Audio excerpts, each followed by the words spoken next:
माँ, मैं कैसे रह पाऊँगी तुम्हारे बगैर, जैसे मैं रह पाई थी अपनी माँ के बगैर। हमें अच्छे की तलाश में घर से निकलना पड़ता है।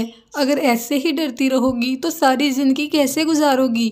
तुम्हें जाना होगा पर्वत के उस पार कुछ नए रंग सीखने के लिए, और हम पक्षियों की ज़िंदगी में कोई एक ठिकाना तो है ही नहीं।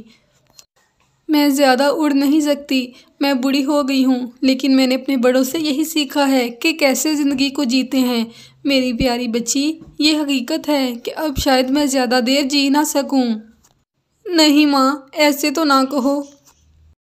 मेरी बच्ची, ये हकीकत है, इसे झुठलाया नहीं जा सकता। पर्वत के उस पार बहार का मौसम है, कुछ और पक्षी भी जा रहे हैं। तुम भी जाकर अपनी खुशियाँ तलाश करो और उन पक्षियों का साथ ना छोड़ना, और अपने नए ख़ानदान का बहुत ख्याल रखना। ज़िंदगी प्यार और एहसासात का नाम है। वो सामने कौवे का घर है, वहाँ कुछ और पक्षी भी इकट्ठे होंगे। तुम भी उनके साथ निकल जाना। और हाँ, अगर वक्त ने तुम्हें दोबारा मौका दिया तो तुम इसी जंगल में आ जाना और इसी पेड़ पर अपना घोंसला बनाना अपने छोटे छोटे बच्चों के साथ। माँ, मैं आपको बहुत याद करूँगी। अब तुम जाओ। फिर रानो चिड़िया की बेटी पर्वत के उस पार सफ़र के लिए उड़ जाती है। अरे, यहाँ तो और भी पक्षी इकट्ठे हुए हैं। आ जाओ छोटी टूनी चिड़िया, क्या तुम्हारी माँ नहीं जाएगी तुम्हारे साथ? नहीं, वो बहुत बूढ़ी हैं, वो उड़ नहीं सकती। तुम घबराओ नहीं टूनी चिड़िया, हम सब तुम्हारे साथ हैं। फिर सब पक्षी अपना सफ़र शुरू करते हैं। रात हो जाती है, तमाम पक्षी रात गुजारने के लिए पेड़ों पर बैठ जाते हैं। तोते भैया, और कितना समय लगेगा हमें जाने में? छोटी टूनी चिड़िया, मैं ये सफ़र अपनी ज़िंदगी में दूसरी बार कर रहा हूँ। हम कल शाम होने से पहले पहुँच जाएंगे। फिर सभी पक्षी उधर ही रात गुजारते हैं। सुबह हो जाती है। दोस्तों, सब उठ जाओ, हमें दूसरे जंगल सफ़र के लिए जाना है। वो जल्द ही पहाड़ों की तरफ दूसरे जंगल में पहुंच जाते हैं। मेरा ये पहला सफ़र है तोते भैया, क्या मुझे अकेले रहना होगा यहाँ? नहीं चिड़िया, कोई तुम्हारा इंतज़ार कर रहा होगा, तुम्हें खुद ही पता चल जाएगा। माँ, वो देखो, दूसरे जंगल से पक्षी आए हैं। हाँ बेटा, हमारी ज़िंदगी में सफ़र तो करना ही पड़ता है। फिर चिड़िया के बेटे की नज़र टूनी चिड़िया पर पड़ती है।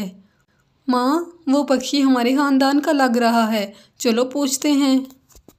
बेटा, तुम भी दूसरे जंगल से आई हो? जी आंटी, मेरी माँ बहुत बीमार थी, मैं अकेले ही आई हूँ।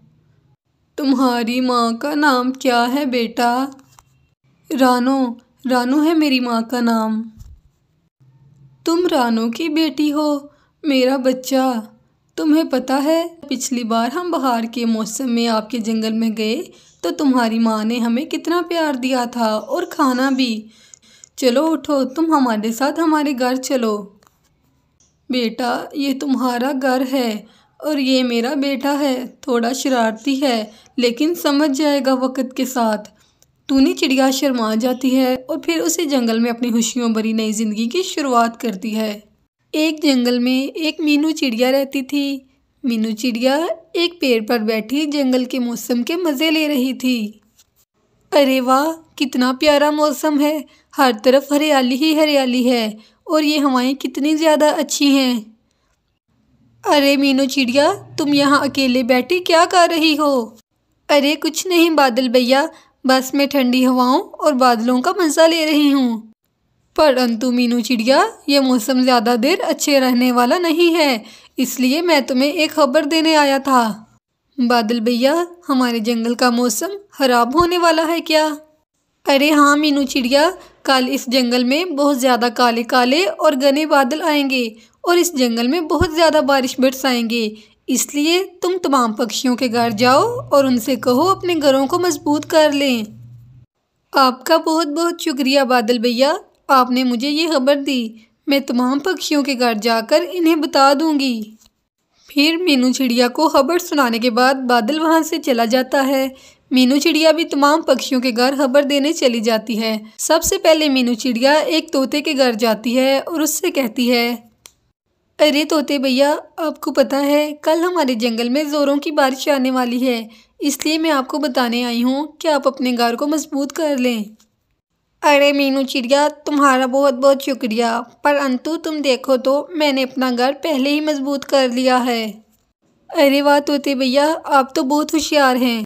फिर मीनू चिड़िया तोते के घर से निकल जाती है और कुछ ही देर में एक कबूतर के घर पहुंचती है। अरे वाह मीनू चिड़िया, आज हमारे घर का चक्कर कैसे लगा लिया।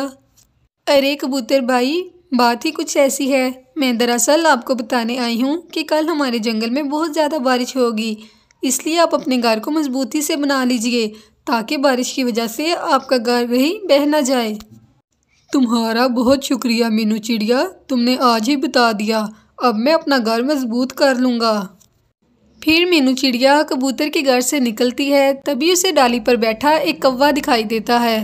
फिर मीनू चिड़िया कौवे के पास जाकर बैठ जाती है और उसे समझाने लगती है। कौवे भैया, आप यहाँ कैसे बैठे हैं? आपको पता है कल हमारे जंगल में बहुत ज़्यादा बारिश होने वाली है। आपने तो कोई अपना मजबूत घर भी नहीं बनाया, आपको तो बहुत दिक्कत हो सकती है। अरे मीनू चिड़िया, तुम खुद को बहुत ज़्यादा होशियार समझती हो क्या? तुम जो भी झूठ सुनाओगी मैं मान लूँगा क्या? मीनू चिड़िया, मैं कोई छोटा बच्चा नहीं जो घर कोई आकर मुझे समझाए। मैं जानता हूँ मुझे क्या करना है। ठीक है कौवे भैया, मैं तो अपने घर जा रही हूँ, मेरा तो घर है। मैं तो आपको समझाने आई थी, आगे आपकी मर्जी। फिर मीनू चिड़िया वहाँ से चली जाती है, परंतु कौवे को मीनू चिड़िया की बात बहुत बुरी लगी थी। अरे मीनू चिड़िया, तुम्हारा पक्का घर है तो क्या हुआ, अब देखो मैं तुम्हारे साथ क्या करता हूँ। फिर कौवा मीनू चिड़िया के घर को जाकर गिरा देता है। मीनू चिड़िया दूसरे पक्षियों के घर गई हुई थी, इसे तो पता ही नहीं था कि उसका अपना घर टूट चुका है। मीनू चिड़िया को वापस आते आते रात हो चुकी थी और जैसे ही मीनू चिड़िया ने अपना घर देखा तो वो अपना घर देखकर परेशान हो गई। मीनू चिड़िया का घर सारा टूट चुका था। अरे बाप रे, ये क्या हो गया, मेरा घर कैसे टूट गया? बारिशें भी होने वाली हैं।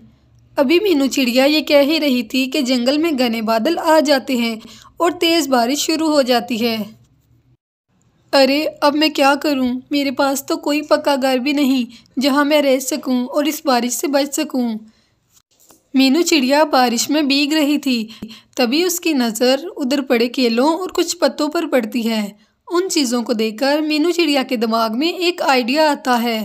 फिर मीनू चिड़िया अपने दिमाग को इस्तेमाल करके उन पत्तों और केलों से अपना एक शानदार घर बना लेती है। मीनू चिड़िया अब इस तेज़ बारिश से बच सकती थी, परंतु कालू कौवा अपने घर की तरफ वापस जा रहा था। तभी एक काला बादल इस कौवे पर जोरों की बिजली गिरा देता है। वो बिजली इतनी जोरों की थी कि इस कालू कौवे की वहाँ मृत्यु हो जाती है। कालू कौवे को अपनी गलती की सज़ा मिल चुकी थी। प्यारे दोस्तों, इस कहानी से हमें सीख मिलती है कि हमें कभी भी किसी के साथ बुरा नहीं करना चाहिए, क्योंकि अंत में हमारे साथ भी बुरा हो सकता है।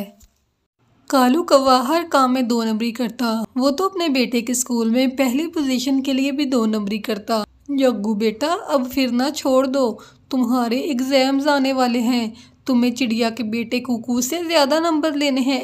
इससे पहले कि जग्गू कुछ बोलता, उसके पिता कालू कौवा तुरंत बोलते हैं, इस बार मेरा बेटा स्कूल में पहली पोजीशन लेगा।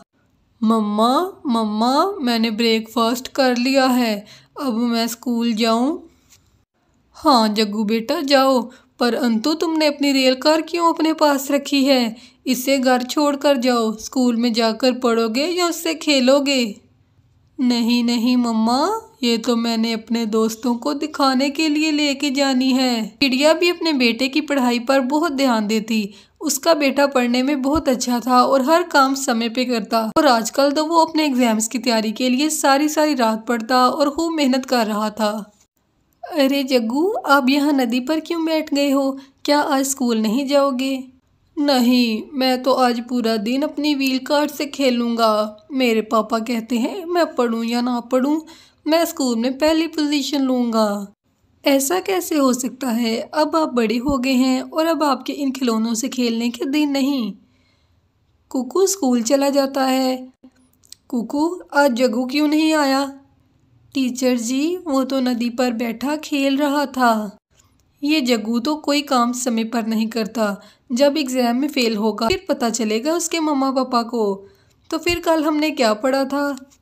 ऐसे समय गुजरता गया। हर वो दिन आ जाता है जब जग्गू के एग्ज़ाम्स शुरू हो जाते हैं। पापा, आज से मेरे एग्ज़ाम्स शुरू हो रहे हैं। मुझे तो कुछ आता ही नहीं, मैं कैसे पहली पोजीशन लूँगा।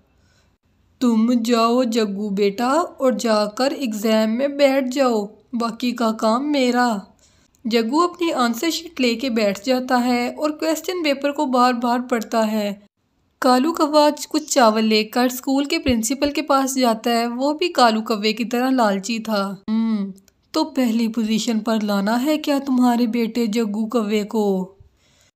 जी जी सर जी, देख लें, मैं रिश्वत पूरी लेकर आया हूँ। ठीक है, तुम जाओ, तुम्हारे बेटे की फर्स्ट पोजीशन ही आएगी। मेरी मिठाई बाकी रह गई, वो भी आते जाते दे जाना। रिज़ल्ट अनाउंस होने का दिन आ जाता है। इस बार हमारे स्कूल में फर्स्ट पोजीशन ली है जग्गू कौवे ने। ऐसा कैसे हो सकता है? जग्गू तो कभी स्कूल भी नहीं आया था। घर जाकर कुकू रोने लग जाता है। चुप कर जाओ बेटा, जग्गू के पापा कालू कौवे ने किसी को रिश्वत दी है। मुझे कालू का सब पता है। गोरी कौवी पूरे जंगल में मिठाई बांटती है। ये लो चिड़िया, मिठाई खाओ। मेरे बेटे ने पूरे जंगल में हमारा नाम रोशन किया है। पढ़ाई मुकम्मल करने के बाद पहला काम होता है जॉब। फिर कुकू और जग्गू जॉब ढूंढने जाते हैं। वो एक पुलिस ऑफिस में जाते हैं। वहाँ एक पुलिस ऑफिसर उनका टेस्ट लेता है। जग्गू, तुम बताओ, अगर हमने कहीं से भोजन तलाश करना है तो हम कैसे करेंगे? हा, सर जी, इतना आसान काम है। रात को जब सब सो जाएं तो किसी भी पक्षी के घर से भोजन चुरा लाएं। लेकिन कुकू इस सवाल का जवाब बिल्कुल ठीक देता है। कुकू टेस्ट पास कर लेता है और उसे नौकरी मिल जाती है और जग्गू फेल हो जाता है। कालू जी, क्या फ़ायदा कुकू को स्कूल में फर्स्ट लाने का? अब जहाँ भी जॉब के लिए जाता है फेल होकर आता है। हाँ गौरी, अब मुझे पता चला कि रिश्वत देकर फर्स्ट पोजीशन लेने का कोई फ़ायदा नहीं। दूसरी तरफ चिड़िया बहुत खुश थी क्योंकि उसका बेटा पुलिस ऑफिसर बन गया था। उसने अपने बेटे को ढेरों दुआएं दी और खुशी खुशी अपने बेटे के साथ रहने लगी।